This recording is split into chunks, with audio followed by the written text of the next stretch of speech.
Sesaat lagi Anda akan menyimak Bincang Psikologi Keluarga. Kita sapa kembali Pak Wasmin, Bu Lilis, mungkin langsung saja ya. Mudah-mudahan waktunya cukup, begitu kurang lebih 9 menit lagi. Ada sahabat kita yang bergabung, sahabat Dini dari Muhammad Toha.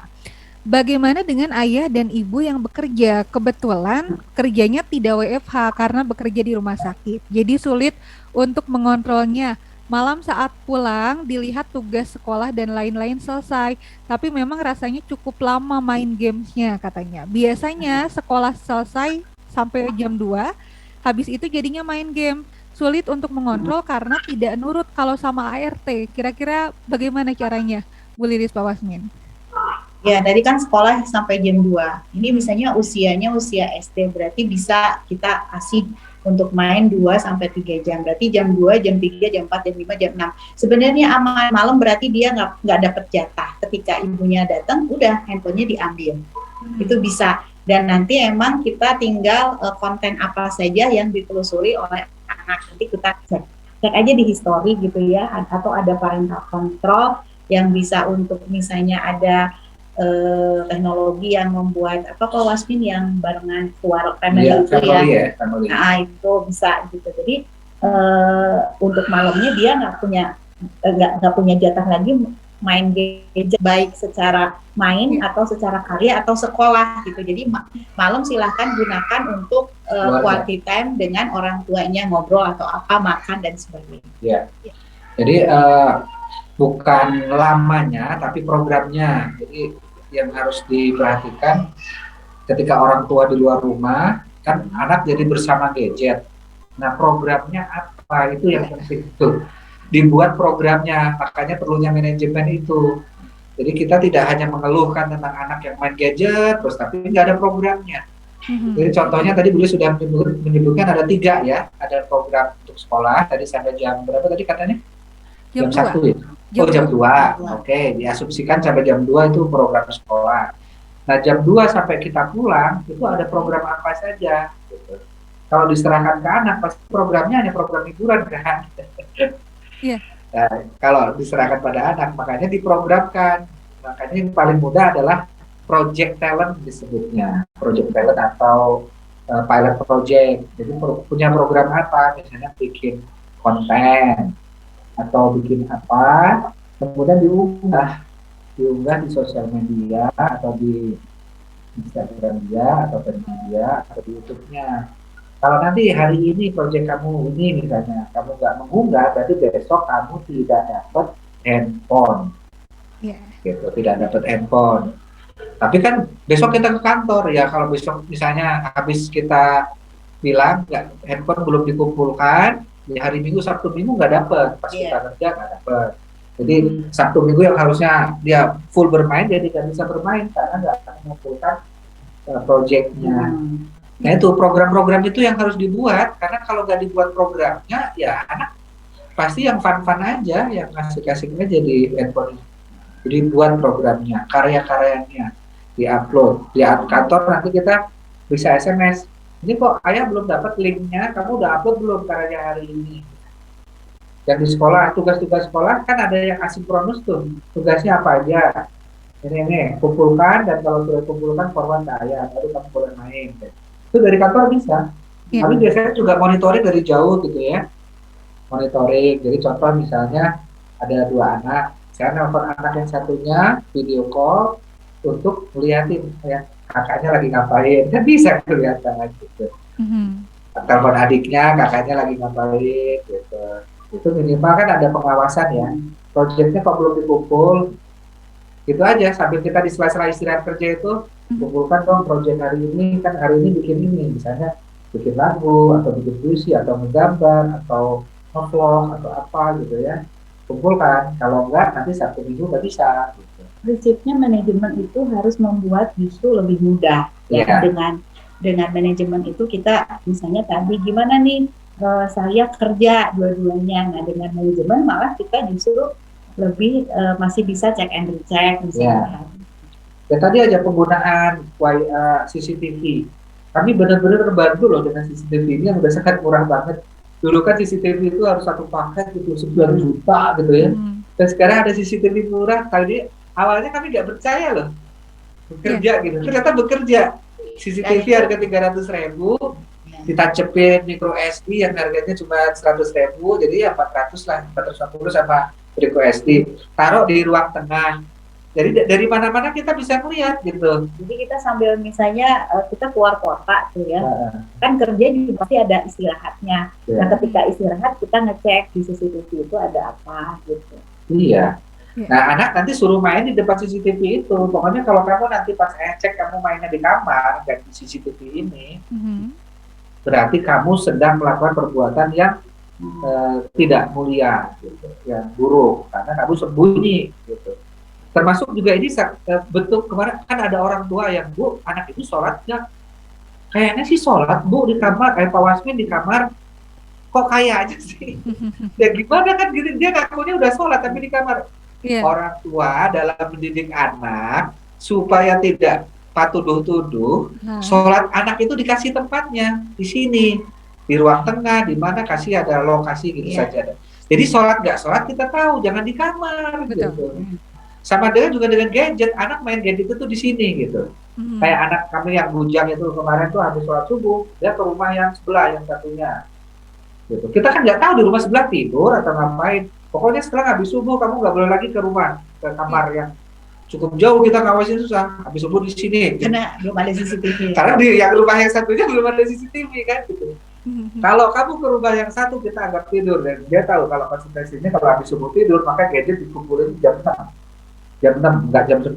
Meskipun tugasnya belum beres kuliahnya, meskipun ada kuliah jam 6 harus dikumpul gitu. Nah itu manajemen.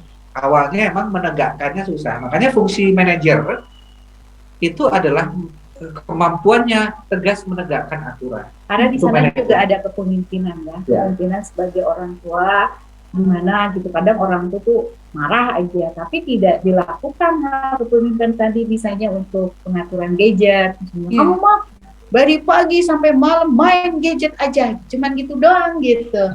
Tapi tidak ada misalnya ada. Untuk actionnya apa? Ya, untuk aktualnya gimana, untuk diorganisingnya gimana gitu. Ya kalau sudah dikasih keterangan yang sangat jelas seperti ini, aduh Pak Wasmin, berarti saya harus ngecek kerjaan anak dong tiap hari. Dan terus ngapain? Jadi Bapak Ibu cuma kasih makan doang gitu. Pendidikan anak dari diperhatikan. Jadi kok orang tua kok aneh ya? Jadi ini bukan hal yang baru ya tadi, tapi lebih dirapihkan lagi Pak Wasmin. Iya betul. Jadi mengembalikan fungsi kembalilah sebagai orang tua, revitalisasi fungsi orang tua kembali gitu. Betul. Kita kok cuma nyari nafkah aja buat anak, tapi tidak memperhatikan. Makanya COVID ini bukan memindahkan pendidikan dari sekolah ke rumah, bukan. COVID ini mengembalikan pendidikan ke asalnya, yaitu rumah. Iya. Baik. Iya, kalau pengajaran mungkin boleh dari sekolah, pengajaran berhubungan dengan akademik, tapi pendidikan berhubungan dengan karakter. Di sana ada kedisiplinan, ada kejujuran, ada kesolehan, ada akhlak-akhlak mulia itu ya memang di rumah penanamannya. Betul.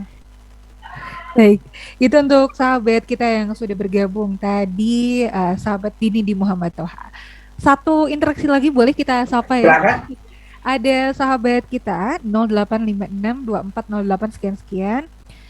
Katanya ingin bertanya, kalau mengatur anak remaja terkait gadget, anaknya ini SMP, seperti apa? Karena dulu itu ketika anak saya sampai kelas 6 SD, orangnya penurut, manis, katanya. Sekarang semenjak daring dan baru punya HP, banyak alasan dan tidak disiplin. Jadi saya sebagai ibunya butuh ekstra untuk mengingatkan. Kadang keras juga dengan aturan jam 10 malam belum tidur saya ambil. Anaknya perempuan kelas 8. Bagaimana agar bisa lepas dari pengaruh temannya yang seperti sekarang ini suka hal-hal yang tidak baik, katanya begitu ya. Sementara kalau kakaknya alhamdulillah karena masuk pesantren jadi tidak menggunakan handphone. Bagaimana solusinya Bu Lidis, Pak Wasmin? Ya, jadi prinsipnya sama untuk pengaturannya. Nah, nanti yang dibedakan memang di durasi ya, durasi waktunya. Tapi semuanya sama, di mana di mana misalnya tadi konten kita harus cek. Kemudian si gadget ini sudah mulai dipakai untuk 3 hal. Yang satu untuk sekolah, jadwalnya harus lihat dari sekolah lagi. Kedua untuk karya, dan karya itu bisa jadi syarat untuk besoknya.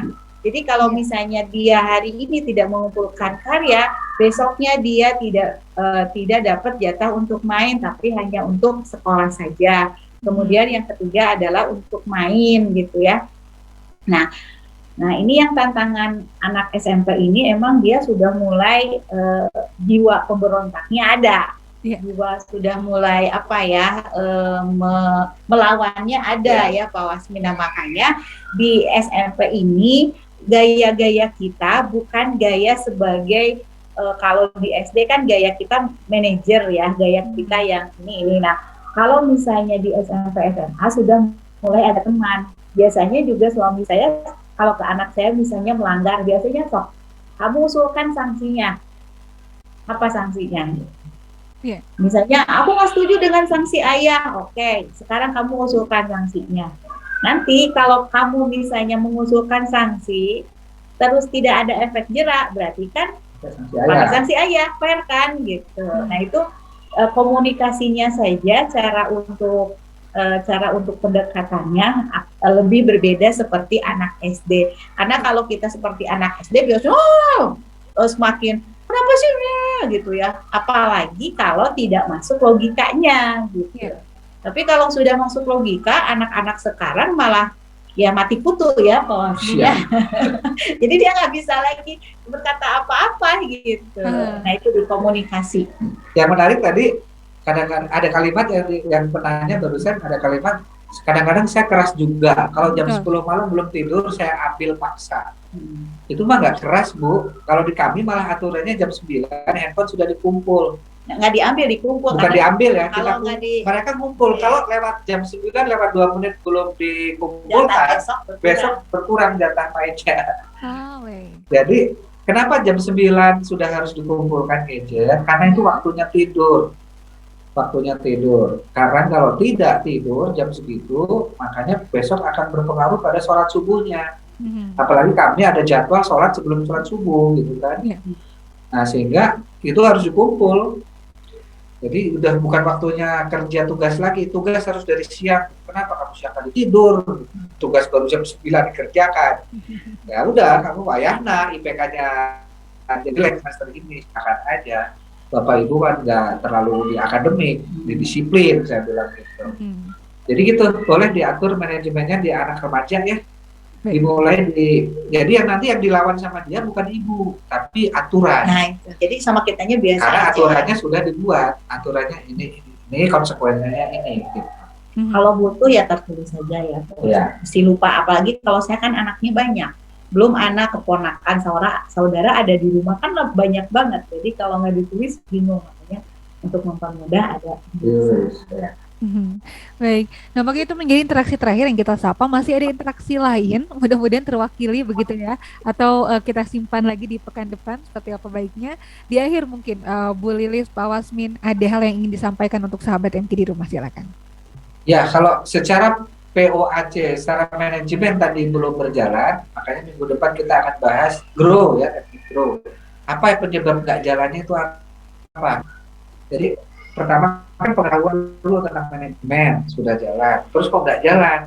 Nanti besok minggu depan kita coba sesi coaching ya, interaksinya boleh nelpon gitu. Tapi tolong seminggu ini coba dipraktekin. Kalau belum dipraktekkan nanti minggu depan pertanyaan saya nggak akan bisa jawab. Karena pertanyaan saya apa yang sudah Ibu lakukan dengan POAC? Nah, kalau belum ada berarti terapin dulu kayak POAC planning, organizing, controlling.